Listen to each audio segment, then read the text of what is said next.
ನಿಧಿರ ನೀವು ತಪ್ಪು ತಿಳ್ಕೊತಿದ್ದೀರಾ? ತಪ್ಪು ತಿಳ್ಕೊಳ್ಳೋದಕ್ಕೆ ಏನೇನು ಉಳಿದಿದೆ ಕರ್ಣ ಸರ್? ನೋಡಿ, ಈ ವಿಡಿಯೋನ ಸರಿಯಾಗಿ ನೋಡಿ ಹೇಗ್ ಮಾತಾಡಿದೀರಾ ಅಂತ. ನಿಧಿಗೆ ಸೂಟ್ ಆಗೋ ತರ ಒಂದು ಹುಡುಗನ ಹುಡುಕಾಗಿದೆ. ನಿಧಿ ನೋಡಿ ಒಪ್ಕೊಳ್ಳೋದಷ್ಟೇ ಬಾಕಿ. ಹಾಗಾದ್ರೆ ನನ್ನ ಪ್ರೀತಿಗೆ ಅರ್ಥನೇ ಇಲ್ವಾ? ಎಂತ ದೊಡ್ಡ ಮೋಸ ಇದು. ನನ್ನ ಪ್ರೀತಿ ಮಾಡೋ ತರ ನಾಟಕ ಮಾಡಿದ್ರ, ನನ್ನ ಲೈಫ್ ಜೊತೆ ಆಟ ಆಡಿದ್ರ. ನೋಡಿ ನನ್ನ ಮಾತು ಕೇಳಿ, ಇದೆಲ್ಲ ಸುಮ್ಮನೆ. ಏನ್ ಸುಮ್ನೆ? ಏನ್ ಸುಮ್ನೆ? ಏನ್ ಸುಮ್ನೆ? ನನ್ನ ಹುಡುಗಿ ಅಂತ ಹೇಳಿ ಬೇರೆ ಯಾರಿಗೂ ಮದ್ವೆ ಮಾಡ್ಕೊಡೋ ಲೆವೆಲ್ಗೆ ಇಳಿತೀರಾ ಅಂತ ನಾನ್ ಅನ್ಕೊಂಡಿರ್ಲಿಲ್ಲ. ನೀವ್ ಈ ತರ ಚೀಟ್ ಮಾಡೋದಾಗಿದ್ರೆ ನನ್ನ ಲೈಫಿಗೆ ಯಾಕೆ ಬರ್ಬೇಕಿತ್ತು? ನಿಜ ಹೇಳಿ ಕರ್ಣ ಸರ್, ನೀವು ನಿಜವಾಗ್ಲೂ ನನ್ನನ್ನು ಪ್ರೀತಿ ಮಾಡಿದ್ರಾ ಅಥವಾ ಇದು ನನ್ನ ಒಬ್ಳು ಕನ್ಸಾಗಿತ್ತಾ? ನಿಮಗ್ ಬೋರ್ ಆಗ್ಬಿಟ್ನಾ? ಅದಕ್ಕೆ ಯಾರಿಗೂ ಮದ್ವೆ ಮಾಡ್ಕೊಟ್ಟು ನನ್ನಿಂದ ದೂರ ಆಗೋ ಯೋಚನೆನಾ ನಿಮ್ಗೆ? ಈ ಪ್ರೀತಿನೇ ಸುಳ್ಳ? ಹಾಗೆಲ್ಲ ಏನಿಲ್ಲ ನಿಧಿ. ನಾನು ನಿಮ್ಮನ್ನ ಎಷ್ಟು ಪ್ರೀತಿಸ್ತೀನಿ ಅಂತ ನಿಮ್ಗೆ ಗೊತ್ತಲ್ಲ. ನನ್ನನ್ನ ಪ್ರೀತಿ ಮಾಡೋದು ನಿಜನೇ ಆಗಿದ್ರೆ ನೀವಿಂತ ಕೆಲಸ ಮಾಡ್ತಿರ್ಲಿಲ್ಲ ಸರ್. ನೀವು ಎಲ್ರೂ ತರ ಅಲ್ಲ ಅಂತ ಅನ್ಕೊಂಡಿದ್ದೆ. ಎಂತ ಭ್ರಮೆ ನಂದು. ನನ್ನ ಆಸೆ ಕನ್ಸು ಎಲ್ಲ ಮುಗ್ದೋಯ್ತು. ಇದೆಲ್ಲ ಮಿಸ್ಅಂಡರ್ಸ್ಟ್ಯಾಂಡಿಂಗ್ ಆಗಿದೆ. ಬೇಕು ಅಂತಲೇ ಯಾರೋ. ಪುಣ್ಯಕ್ಕೆ ನನ್ಗೆ ಈ ವಿಡಿಯೋ ಸಿಕ್ತು. ನೀವೇನಂತ ನನ್ಗೆ ಗೊತ್ತಾಯ್ತು. ನನ್ ಹೃದಯ ಹೊಡಿಯೋ ಹಕ್ಕನ್ನ ನಿಮ್ಗೆ ಯಾರು ಸರ್ ಕೊಟ್ಟಿದ್ದು? ನನ್ನ ಲೈಫಲ್ಲಿ ಮೋಸನ ನಾನು ಯಾವತ್ತೂ ಮರೆಯೋದಿಲ್ಲ. ಇವತ್ತೇ ಕೊನೆ. ಇನ್ನು ನಿಮ್ನ ನಂಬಲ್ಲ. ಇನ್ ಯಾವತ್ತೂ ನಿಮ್ ಮುಖ ನೋಡಲ್ಲ.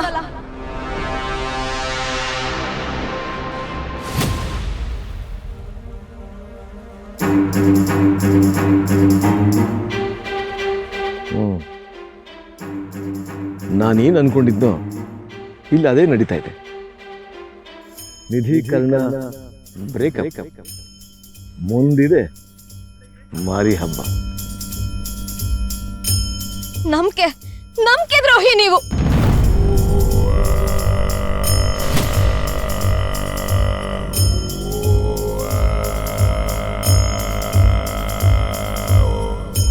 ಕಳ್ರು ತರ ಮರೇಲ್ ನಿಂತು ಲೆಕ್ಕಾಚಾರ ಹಾಕ್ತಿರೋರ್ಗೆ ಇಂಥದೇ ಡ್ರಾಮಾ ಬೇಕು ಅನ್ಸತ್ತಲ್ವಾ?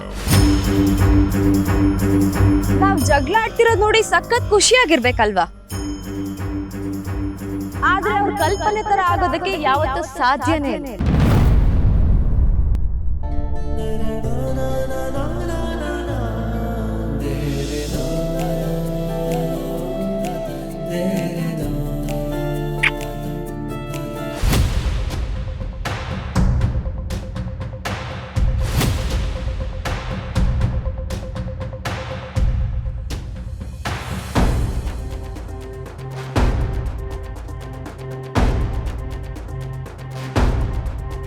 ತರ್ಲೇಕನ್ರಿ ನೀವು.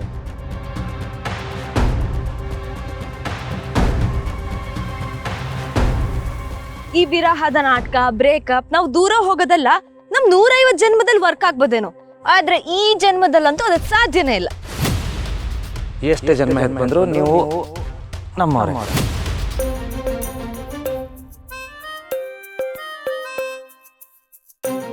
ಶಾಕ್ ಆದ್ರಾ? ಕತೆ ನಿಮ್ದಾಗಿರ್ಬೋದು, ಆದ್ರೆ ಸ್ಕ್ರೀನ್ ಪ್ಲೇ ಡೈರೆಕ್ಷನ್ ನಂದು. ನೀವು ಮಾಡಿರೋ ಈ ಲೋ ಕ್ಲಾಸ್ ವಿಡಿಯೋ ನೋಡಿ ನಾವಿಬ್ರು ದೂರ ಆಗ್ತೀವಿ ಅಂತ ಅನ್ಕೊಂಡ್ರ? ಒಂದ್ ನೆನ್ಪಿಟ್ಕೊಳ್ಳಿ, ಬೆಂಕಿಗೂ ಬಿಸಿ ತಟ್ಟಬಹುದು, ಆದ್ರೆ ಈ ಕರ್ಣನಿಧಿ ಪ್ರೀತಿಗೆ ನಿಮ್ ಕುತಂತ್ರ ತಟ್ಟಲ್ಲ. ನೀವು ಇಷ್ಟೆಲ್ಲ ಪ್ಲಾನ್ ಮಾಡಿದ್ ಒಳ್ಳೇದಾಯ್ತು. ನಾವಿಬ್ರು ಇನ್ನೂ ಹತ್ರ ಆಗೋದಕ್ಕೆ ನೀವೇ ರೆಡ್ ಕಾರ್ಪೆಟ್ ಹಾಕೊಟ್ರಿ. I like it.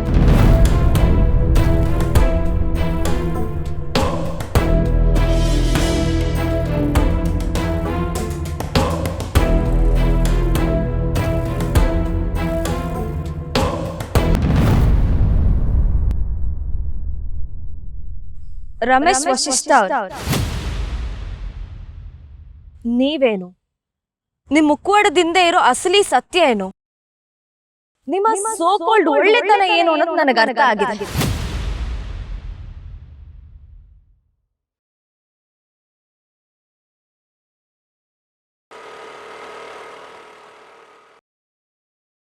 ಸರ್, ಯಾಕೆ ಸಡನ್ ಆಗಿ ಬರಕ್ ಹೇಳಿದ್ರಿ? ಆ ಗೂಂಡಗಳು ಮನೆಯಿಂದ ಆಚೆ ಹಾಕಿದ್ದು ನಿಮ್ಗೆ ಹೇಳಲಿಲ್ಲ ಅಂತ ನನ್ನ ಮೇಲೆ ಇನ್ನೂ ಕೋಪನಾ? I am sorry sir, really ಸಾರಿ.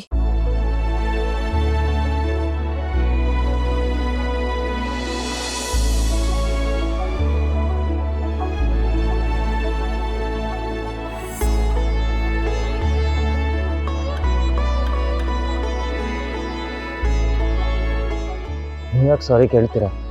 ನನಗೆ ನಿಮ್ಮಲ್ಲಿ ಕೋಪ ಇಲ್ಲ.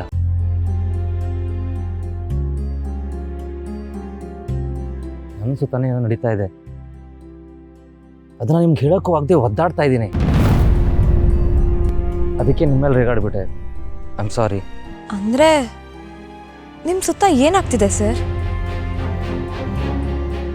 ಇನ್ನಿದನ್ನು ಮುಚ್ಚಿಡೋದ್ರಲ್ಲಿ ಯಾವ ಅರ್ಥನೂ ಇಲ್ಲ ಅಂತ ಗೊತ್ತು.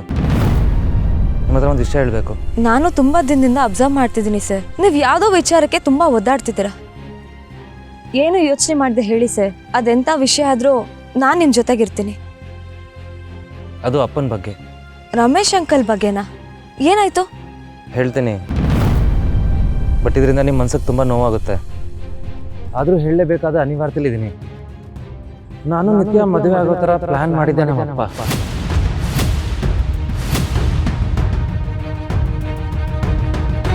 ತೇಜಸ್ ಕಿಡ್ನಾಪಿಂದ ಹಿಡಿದು ಇಲ್ಲಿವರೆಗೂ ಆಗಿರೋ ಎಲ್ಲ ಅನಾಹುತಕ್ಕೂ ನಮ್ಮಪ್ಪನೇ ಸೂತ್ರಧಾರಿ. ನಿತ್ಯನ ಮದುವೆ ಆಗ್ತಿರೋದು ಕರ್ಣ.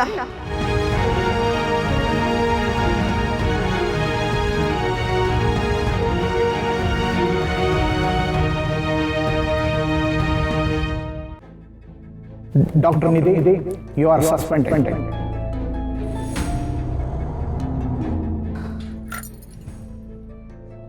ಇದು ನಿಮ್ಮ ಮನೆ.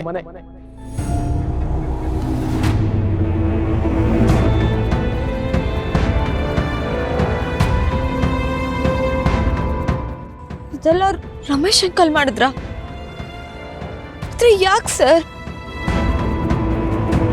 ಅವ್ರು ನನ್ನ ತುಂಬ ದ್ವೇಷಿಸ್ತಾರೆ ಅನ್ನೋ ಕಾರಣಕ್ಕೆ, ನನ್ನ ಜೀವನದಲ್ಲಿ ನನಗೊಂದು ಹನಿ ಪ್ರೀತಿ ಸಿಗಬಾರ್ದು ಅನ್ನೋ ಕಾರಣಕ್ಕೆ, ಸದಾ ಕಾಲ ನಾನು ನೋವನ್ನು ಅನುಭವಿಸ್ಬೇಕು ಅನ್ನೋ ಕಾರಣಕ್ಕೆ ಅವ್ರ ಲೈಫ್ ಜೊತೆ ಆಟ ಆಡ್ಬಿಟ್ರು ನಿಧಿ.